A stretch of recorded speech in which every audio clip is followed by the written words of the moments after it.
I read two Ellie Hazelwood books, and if you don't know, she writes contemporary romance. And while my stories do contain romance, I primarily write gothic fiction. And while we both write in completely different genres, while I was reading her books, there was a lot that I learned that I could apply to my own writing. Now, was the love hypothesis a realistic depiction of things that would actually happen, especially in an academic setting?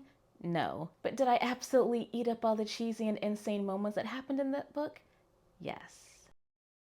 I found myself constantly laughing while reading The Love Hypothesis because of just the random and insane situations that the main character was put in. I was also screaming and cringing at some of the things that were happening between her and the love interest. I was even talking about this book nonstop with my friends, which is something I don't usually do. This made me realize how important it is to me for readers to read my work and actually have strong emotional reactions to what I've written. I don't want them to read a scene that maybe is a little bit shocking or disturbing or sad, and then as soon as they flip the page or put the book down, they've completely forgotten the scene and that emotion has faded. I want what I write to stick with my readers long after they've closed the book. On the opposite end of that, I really enjoyed Fourth Ring. I thought the writing was great. However, there were no standout moments for me in that book. There were definitely big things that have happened, but none of them left an impact on me. I think the main difference between these two books is the amount of time we spend with some of the characters. For example, if a character dies and I've only known them for half a page, that's just not gonna mean that much to me. And I know that a character death or a major event happening is not always meant to be a big shock to the reader,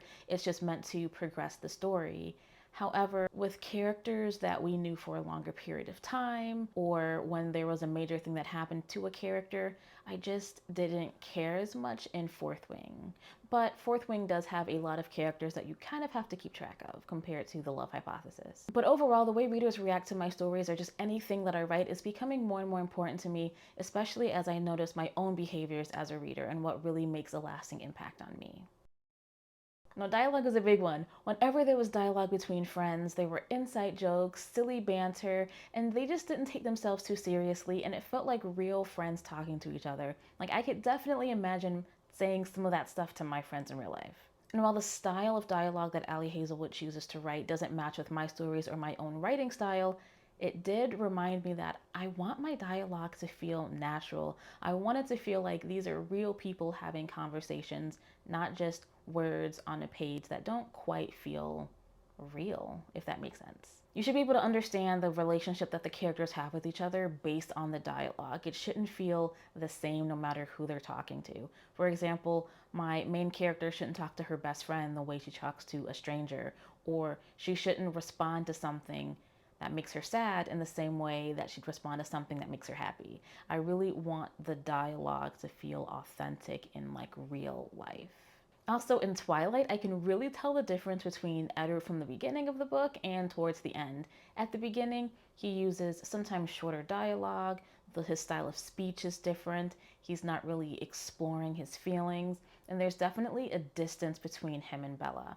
But then, if you get to the end, they're definitely closer. He's sharing more information. The way he talks, to me at least, seems really different. So just through dialogue alone, we can really see the character progression and the relationship develop between Edward and Bella.